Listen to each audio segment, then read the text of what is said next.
Joining me now, talk about it a little bit more, Chief Legal Analyst Khalif Rhodes. And on the topic of the buyout, the judge ruling today that more time is needed for the deadline to go into effect.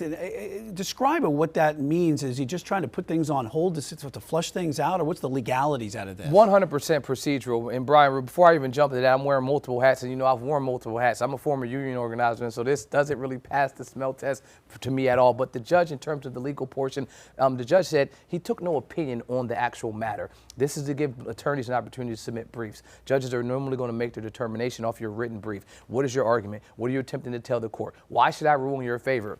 I'm not going to make that determination from the bench. I want you to submit something in writing to show me the precedent, to show me the past, to show me the history, how courts have reacted to this in the past, and drive me, direct me, paint me a picture of why you think this is a good idea. On the other side, paint me a picture of why you think this is a bad idea. I'll look at your briefs, I'll examine both legal arguments, and then we can have a hearing. Most of the time in that hearing, the judge has already made up their mind where they want to go. So if they don't have these legal briefs, it's kind of like what they'll do is they'll have the hearing, and then they'll say, now submit briefs to tell me what you wanted me to look at anyway. So this is a better way of doing it, a more efficient way of doing it, which is you give me the briefs before, I can listen to your oral argument, and now if I miss something, if you say something in the oral argument that I didn't catch in your brief, then I can say, oh, wow, I didn't hear that. Okay, now I can readdress it. I may ask questions directed to what I've already researched, but you may steer me in a different direction. This is typical legal process for a judge that's trying to do an efficient hearing and not just make a decision based on the gut. Could this deadline be extended even further? I mean, if they go to the hearing and they say, you know what, the judge may find something and you say,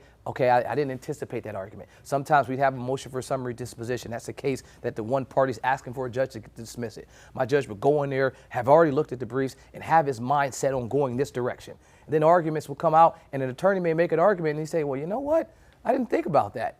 I'll take this under advisement. And then what happens is now you got to continue it out for longer. If that occurs, if there's something that's brought up during oral arguments that wasn't anticipated, that wasn't thought of by the judge, that wasn't caught by some type of clerk, then yeah, at some point, I think this could be caught up because this judge has to make a determination before this can be implemented. This is why it's here. It's being challenged, so the judge is going to have to make a determination, and they hold the power to allow it to be kicked or not. Yeah, and you're pretty much having a gun to your head in this kind of a time frame to think about your career moving forward. And now you said labor unions are urging folks not to take this buyout, and then a lot of other folks may have already taken the buyout, may consider, what if I want to go back on what I just did? Well, if you've already taken the buyout, you signed your name on the dotted line, it's over. So let's go ahead and start there. The second thing I'd agree with Mulvaney is that your job as a federal employee, it's like the Fort Knox of employment. If you do something wrong, it's so many processes on top of processes to be able to fire someone. So you're insulated, you're extremely protected. Yes, 40 to 60,000 people have already done it.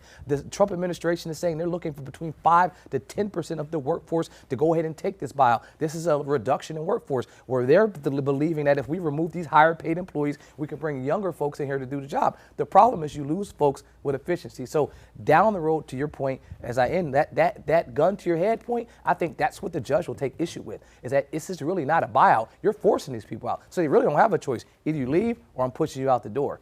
That may not be legal. And I was going to say, that might not be the legal part after it being pushed out the door as well. All right, Khalif, thanks.